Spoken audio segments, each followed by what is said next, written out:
Good morning, people.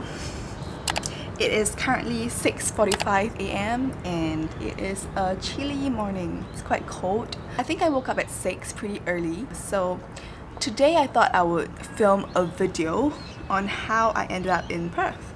So enjoy. It is a long journey how I came in here. So I came from Singapore. So I had to fly from Singapore to Melbourne to Adelaide and then only to Perth. Yeah. Okay, and I actually did a room tour on day 1, so I would probably put the video up here. My room is kind of messy right now since it's 5 days since I've been staying here, so I shall not film my room, okay?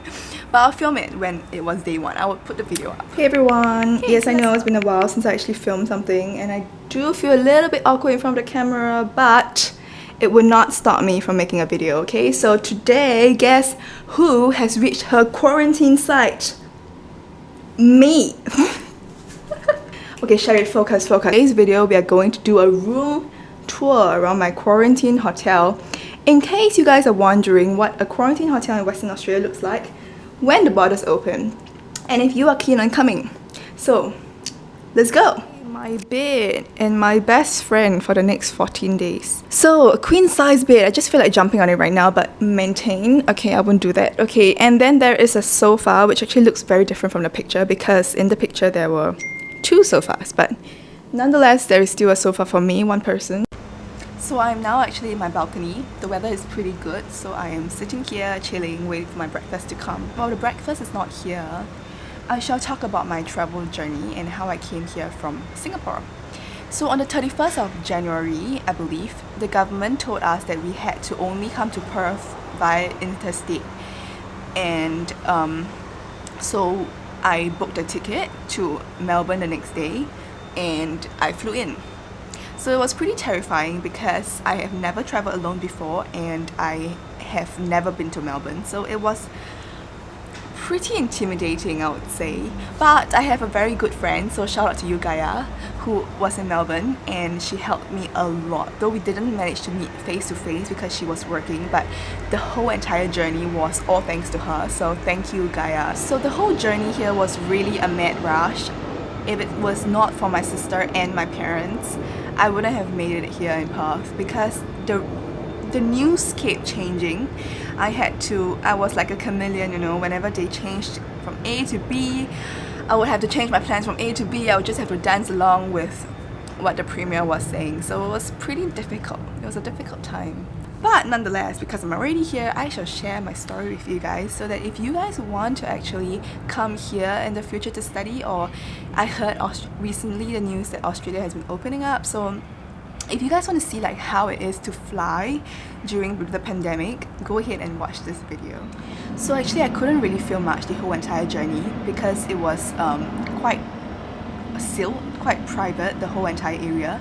They didn't really allow cameras and photography at the customs, so it was pretty difficult to film. But I did take a bit of shots when I was in the plane.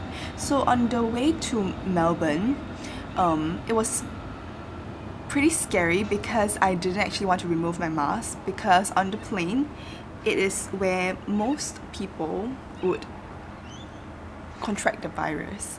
So I told myself that I wouldn't want to take off my mask, but if I don't take off my mask, then how am I going to eat for the next 8 hours?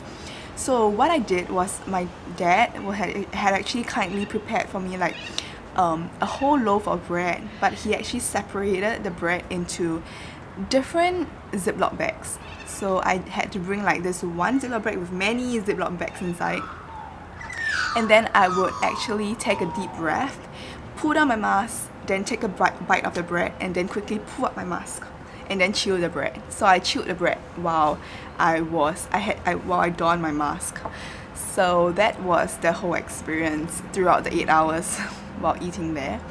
So people might say that I'm overly cautious, but I believe that it is better to be safe than sorry because I know that there are people who actually contracted the virus on the plane, and if I were to get the virus in Melbourne, then I wouldn't be able to enter Perth at all. So thanks Daddy for doing that for me. So I was kept safe in Melbourne. I didn't rent a car because I stayed in Melbourne for 2 nights. So I actually walked to the hotel with my luggages, and then I did an RAT test, which was negative, so I could go out. So if you don't have an ART or RAT test, then you will have to quarantine for 24 hours or until you get a negative test.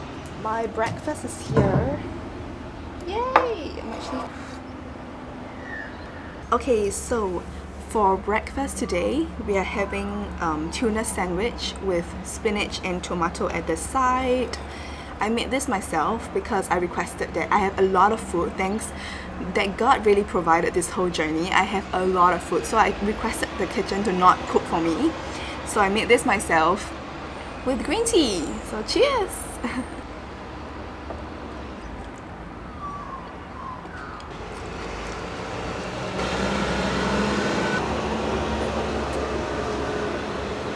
The weather is always so nice in Perth. It's like summer now. The first day when I came in, it was 41 degrees, but I'm thankful that now it is about 25, probably 22 to 25. The weather is really chilly. Very nice weather.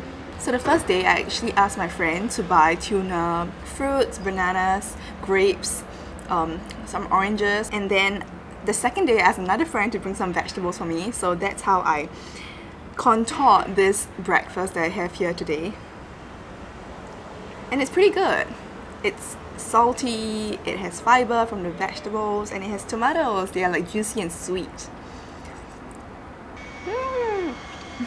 So I know that I wasn't really able to film a lot of content for you guys for this video. I hope there's enough content to edit the video, but you guys must know that it was really mad rush and crazy the whole week, and I just wanted to land myself in Perth. There was really no one to help me, so I thought that I would film after I land. If I don't even land successfully, then there will be no videos for you guys, you know. So that was my main purpose. So I apologize for the lack of content for this video, but I hope you guys still learned something from it. And if you guys are aspiring to come to Perth or Australia, you guys can contact me and I hope I can help you even more. So till the next time we meet, guys. Bye bye.